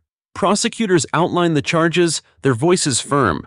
They detail Kincaid's abuse of power, his conspiracy to intimidate, his assault on Jamal. Every fact is bolstered by Martinez's testimony, by hours of footage, by the chants of a community that refused silence. The defense tries to spin a story of loyalty, of a man under pressure, but the evidence crushes their narrative. Every time Kincaid shifts in his seat, the cameras catch it, broadcasting his downfall to millions. During a recess, Jamal steps outside with Henry. Reporters swarm, microphones thrust toward him. One asks, "Jamal, are you afraid of facing the man who threatened your life?" Jamal glances at Henry, then straightens. "I was afraid once, but not anymore, because I know I'm not standing alone." The crowd erupts in cheers, the clip already racing across the internet. Henry watches his grandson with awe, realizing Jamal has found a voice larger than fear. Back inside, the highlight of the trial arrives. Martinez takes the stand. His uniform is gone, his voice steady but burdened. He recounts every detail, his guilt laid bare before the world. "I pinned that boy to the ground. I held him there while Kincaid mocked him. I failed in my duty to protect, and for that, I'll live with shame. But I won't live with silence anymore." The courtroom hangs on his words. For the first time, Martinez doesn't sound like a cop covering his tracks. He sounds like a man breaking free of chains. Kincaid explodes, leaping from his seat. "Liar! You think they'll forgive you? You're as guilty as me!" The judge slams the gavel. "Order!" Marshals restrain him, dragging him back down. His outburst only deepens the cracks in his crumbling facade. Jamal watches, breath caught in his throat. To hear Martinez admit the truth is like a wound closing. For the first time, he feels the weight of that night lift, if only slightly. By the trial's third day, the nation is riveted. Networks broadcast every moment. Celebrities tweet Jamal's quotes. Schools organize assemblies to discuss his story. The country, fractured in so many ways, finds a rare point of unity in the courage of a boy who refused to break. In their hotel room near the courthouse, Henry watches the coverage, arms crossed. "This isn't just a trial anymore," he murmurs. "It's a reckoning." Denise nods. "And it's long overdue." Jamal sits on the edge of the bed, staring out the window at the courthouse lights. "Do you think they'll really put him away?" Henry meets his gaze. After what the world saw, they have no choice. On the final day, closing arguments echo in the packed courtroom. Prosecutors speak of justice, of accountability, of a system that must not fail a child again. They replay Jamal's video, his words filling the chamber. "They can pin your body, but not your spirit." Kincaid's defense stumbles through hollow excuses, but the jury's eyes are already set. As deliberations begin, the crowd outside swells into thousands, their chants rising into the night. Jamal stands at the courthouse steps, notebook in hand, addressing them. "This isn't just about me," he says, voice steady. "It's about every person who's been told to stay silent. Every person who's been told they're less. We can't change what happened, but we can change what comes next. We can stand." The crowd roars, the sound carrying blocks away. Henry stands beside him, pride burning in his chest. Marcus clasps his shoulder, whispering, "That boy's no follower anymore. He's leading." And Henry knows it's true. The courthouse is silent, heavy with anticipation. Hours of waiting grind down into nervous whispers. Reporters shuffle in their seats, cameras hum softly, and the crowd outside chants in waves that seep through the walls. Henry sits with Jamal and Denise in the front row. Marcus leans forward, elbows on his knees, eyes fixed on the jury door. Jamal grips his notebook, knuckles white. He knows this moment will decide whether all their pain, all their courage, meant something. The bailiff calls out, "All rise." The jury files in, faces solemn, unreadable. The foreman carries the envelope, hands trembling slightly as he passes it to the judge. Papers rustle, and then silence falls again. The judge clears his throat, voice steady. "On the charges of civil rights violations, conspiracy, and assault, we find the defendant, Thomas Kincaid." The pause stretches, the room holding its breath. "Guilty on all counts." The chamber erupts. Gasps, cheers, sobs. Outside, the crowd explodes in thunderous applause. The chants of "Justice! Justice! Justice!" echoing louder than ever. Jamal's heart slams in his chest. He turns to Henry, eyes wide. "We won," he whispers. Henry grips his grandson's hand, his weathered voice thick. "No, Jamal, you won." Kincaid slams his fists on the table, face purple with rage. "This is a sham. You can't do this to me. I ran this department." The judge bangs the gavel. "Silence or you'll be removed." Marshals move in as Kincaid thrashes, his once commanding presence reduced to desperation. Cameras capture every second, broadcasting his downfall to millions. The mighty officer, feared and untouchable, is dragged away in chains. For Henry, the image is more powerful than any battlefield victory. Justice doesn't always come with medals. Sometimes it comes with cuffs. After the verdict, Jamal is swept outside by the tide of supporters. Thousands fill the courthouse steps, their faces lit with hope. Reporters push forward, microphones raised. "Jamal, how does it feel?" one shouts. Jamal takes a breath, remembering the boy pinned to the ground, gasping for air, remembering the fear, the shame. He lifts his notebook and speaks clearly, his words carrying like fire. "It feels like proof. Proof that they can try to break you, but they can't take who you are. Proof that when we stand together, even the strongest wall can fall. This isn't just my victory. It's ours." The crowd roars. Flags wave, candles burn in daylight, voices chant his name. Henry watches from the edge of the steps, pride welling so fiercely it nearly breaks him. Marcus leans close, voice low. "That boy just lit a flame they can't put out."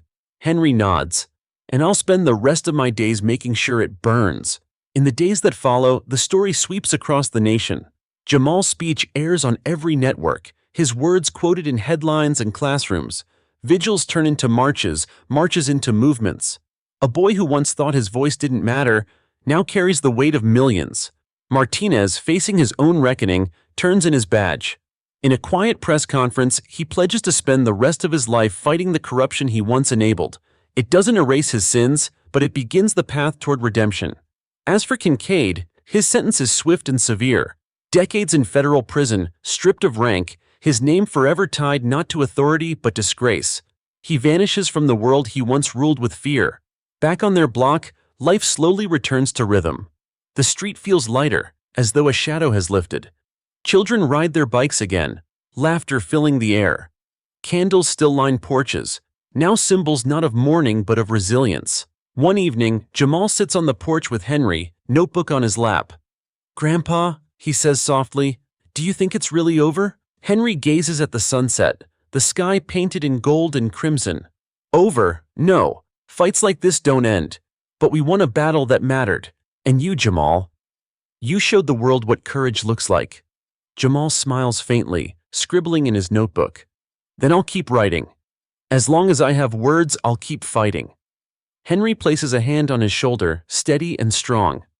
"And as long as I'm breathing, I'll be right here beside you." Weeks later, a ceremony is held at the community center. Jamal is asked to speak again, this time before leaders, activists, and neighbors from every walk of life. He stands at the podium, Henry and Denise in the front row. My grandfather taught me something, Jamal begins. That courage isn't about being fearless. It's about standing tall even when you're afraid. I was afraid once, but I learned that when we rise together, fear has no power. And that's how we win. Not with hate, not with violence, but with truth. Applause shakes the room, tears shining in eyes across the crowd. Henry feels his chest swell with something deeper than pride. It is peace at last. That night, back home, Henry sits alone for a moment, gazing at the old medals tucked away in their case. Once they defined him. Now they're just metal. His real honor sits at the table, writing with fierce determination, ready to shape the future. He closes the case, whispering to the empty room, Adalet Urini Buldu. And for the first time in years, Henry Carter allows himself to rest.